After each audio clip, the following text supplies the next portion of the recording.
We provide you the platform to turn your dreams into reality. Give wings to your aspirations with KR Mangalam University. अब आइए हम बात करते हैं, अगर कर्क राशि का सूर्य छठे भाव में हो तो इसका क्या प्रभाव पड़ेगा। कर्क राशि का छठे भाव में तो चंद्रमा शुभग्रह हो गया।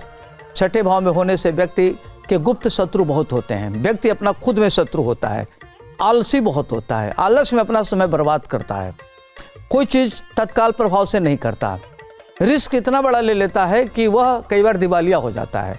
दिक्कतें बहुत उसको आती, शत्रुओं के बीच में घिरा रहता है। अगर छठे भाव में शत्रु बैठ गया तो शत्रु भाव का मतलब ये होता है कि वो व्यक्ति अजात शत्रु होता है, शत्रु पर हावी होता है, शत्रु उसका कुछ बिगाड़ नहीं पाता।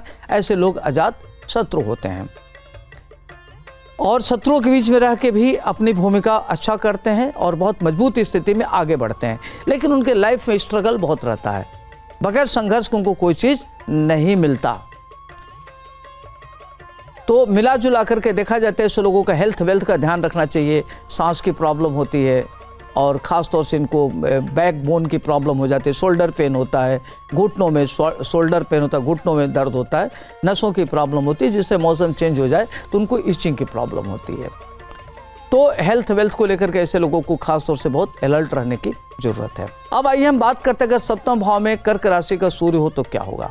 कर्क राशि का स्वामी होता है चंद्रमा। चंद्रमा के घर में सूर्य का होना ऐसे जातक की पत्नी बहुत ही सुंदर होती है और व्यक्ति की पत्नी विदुषी होती है।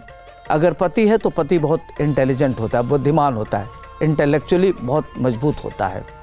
दाम्पत्य जो ऐसे लोगों का अच्छा होता है, पत्नी का सहयोग मिलता है और ऐसे लोग बड़ी इमेजिनेशन में जीते हैं, कल्पना लोक में ज़्यादा विचरण करते हैं, हवाई महल बहुत ज़्यादा बनाते हैं। अगर अपने हवाई महल का 1/1000 अंश भी अगर इम्प्लीमेंट कर ले तो महान उन्नत कर लेते हैं। तो सप्तम का सूर्य देखा जाए तो ऐसे लोग महान उन्नत करते हैं, राजनीति में काफ़ी आगे जाते हैं, प्रशासन में इनकी अहम भूमिका होती है, नेतृत्व करने की अद्भुत क्षमता होती है, व्यापार करते हैं तो बड़े लेवल का व्यापार करते हैं। लेकिन इनको देखा गया है कि प्रेम जीवन में असफल रहते हैं। पत्नी से कई बार वैचारिक इनकी मतभेद होती है। पत्नी में इनके में 36 का आंकड़ा होता है, वैचारिक रूप से काफ़ी मतभेद होता है। एक दूसरे में इनका इंटेलेक्चुअली जो होता है इनका एकता नहीं होती, इंटेलेक्चुअल एक दूसरे से लोग सहमत नहीं हो पाते। तो ये सब प्रॉब्लम इनको होती है। पेट की प्रॉब्लम होती है, नेत्र की प्रॉब्लम होती है और ख़ास तौर से हेल्थ को लेकर के दिक्कत रहती है। अब आइए हम बात करते हैं अष्टम भाव में कर्क राशि का सूर्य हो तो इसका क्या प्रभाव पड़ेगा। अष्टम भाव में कर्क राशि के सूर्य का होना चंद्रमा का घर है। चंद्रमा भी एक राशि का स्वामी है, सूर्य भी एक राशि का स्वामी है। तो जब अष्टमेश सूर्य या चंद्रमा हो जो एक राशि का स्वामी हो तो उसको अष्टमेश दोष नहीं लगता। कहते हैं कि जो अष्टम भाव में बैठता है उसको अष्टम भाव का दोष लगता है, लेकिन सूर्य चंद्रमा को अष्टमेश दोष नहीं लगता। तो सूर्य यहाँ बैठ कर कुछ संपत्ति देता है, चल अचल संपत्ति प्रचुर मात्रा में देता है। व्यक्ति को पैतृक संपत्ति मिलती है। ऐसे लोग बहुत बड़े कैपिटलिस्ट होते हैं, धन दान इनकी बहुत अच्छी होती है और गुप्त धन इनके पास रहता है। धन के प्रति इनका लगाव बहुत ज़्यादा होता है। लेखक होते हैं, साहित्यकार होते हैं।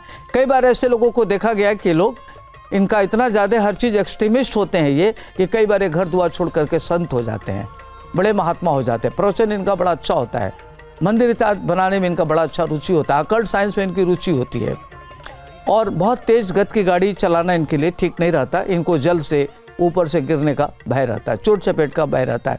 नेत्र की पीड़ा हो सकती है, नेत्र की प्रॉब्लम हो सकती है और लीवर इत्यादि को लेकर के ध्यान रखना चाहिए।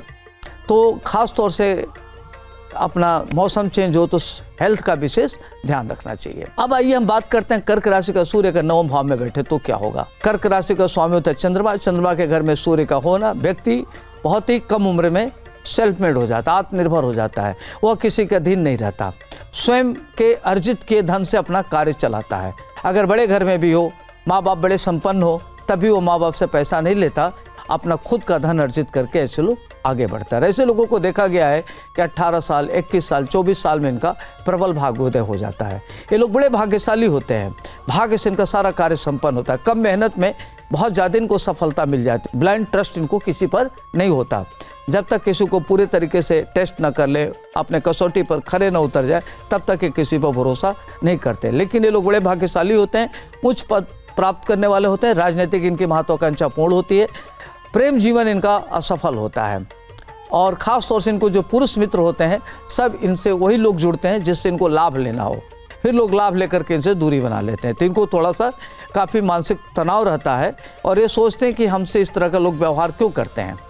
तो बड़े इमोशनल लेवल पर काफ़ी, जब कर्क राशि चंद्रमा जो है इमोशंस का कारक होता है, मन का कारक होता है, महिला का कारक होता है, तो ऐसे लोगों को खास तौर से दूसरे के लिए एक अच्छे सहयोगी होते हैं, लेकिन उनके पास एक अच्छे सहयोगी की कमी होती है। अब आइए हम बात करते हैं दशम भाव में कर्क राशि का सूर्य हो तो इसका क्या प्रभाव पड़ेगा। दशम भाव पिता का घर होता है, आपके कर्म क्षेत्र का भाव होता है। आप क्या कर्म करेंगे, आपके पिता से कैसे रिश्ते होंगे।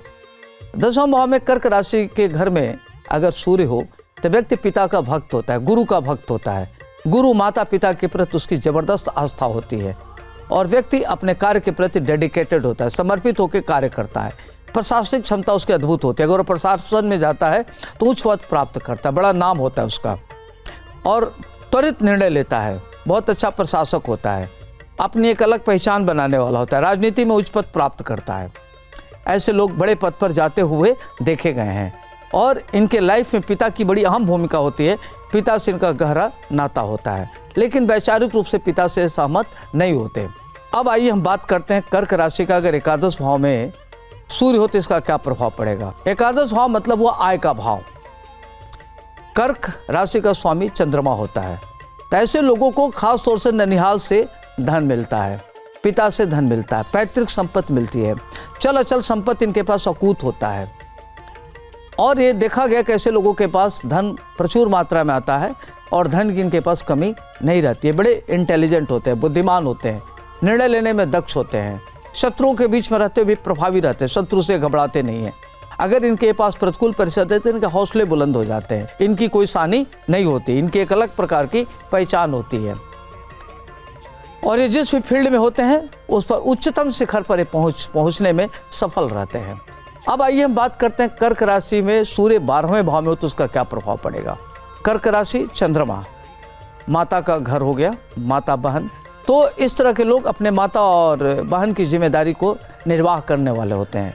पारिवारिक जीवन में इनकी जिम्मेदारियां बहुत बढ़ जाती है, खर्चे इनके सुरसा की तरह मोबाइल खड़ा रहता है और ये दूसरों की जिम्मेदारी को संभालते हैं। अपनी जिम्मेदारी तो होती है, दूसरों की भी जिम्मेदारी को ले लेते हैं, तो इनका आय से ज़्यादा व्यय रहता है, तो इनका बजट हमेशा डिसबैलेंस रहता है। इसे लेकर के इनका मन उद्विग्न रहता है, ये सोच में पड़े रहते हैं कि हम अपना खर्चा कैसे चलाएंगे, लेकिन अपने बुद्धि से, अपने बौद्धिक क्षमता के बल पर, अपने इंटेलेक्चुअलिटी के दम पर धन अर्जित करते हैं। घर को आगे बढ़ाने में इनकी भूमिका बहुत होती है। ये लोग अछूत कीर्ति प्राप्त करते हैं और समाज में इनका बहुत बड़ा योगदान होता है। राष्ट्रीय अंतर्राष्ट्रीय स्तर पर इनकी पहचान होती है और इन लोगों को अछूत कीर्ति मिलते हुए ये लोग अपने को एक अलग पहचान बनाने में सफल रहते हैं। तो जो कर्क राशि वाले लोग हैं इनको ध्यान रखना चाहिए कि आपको सूर्य को मजबूत रखना चाहिए, सूर्य की आराधना करना चाहिए, माणिक नामक स्टोन पहनना चाहिए और सूर्य का दान करना चाहिए और प्रातः काल उठ करके माता पिता का चरण स्पर्श करना चाहिए, गुरु का सम्मान करना चाहिए। अपने से बड़ों का सम्मान करेंगे तो आपका सूर्य मजबूत होगा। और ओम घृणी सूर्यानमः इस मंत्र का नियमित जप करते रहना चाहिए, जो आपके लिए अच्छा रहेगा। आज के लिए इतना ही, मुझे दीजिए इजाजत। आपका दिन शुभ हो, मंगलमय हो। नमस्कार।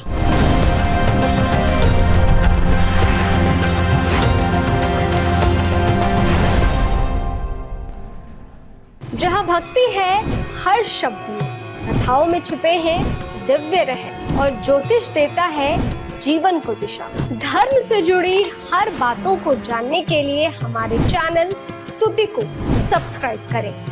चैनल पर जाने के लिए इस लिंक पर क्लिक करें।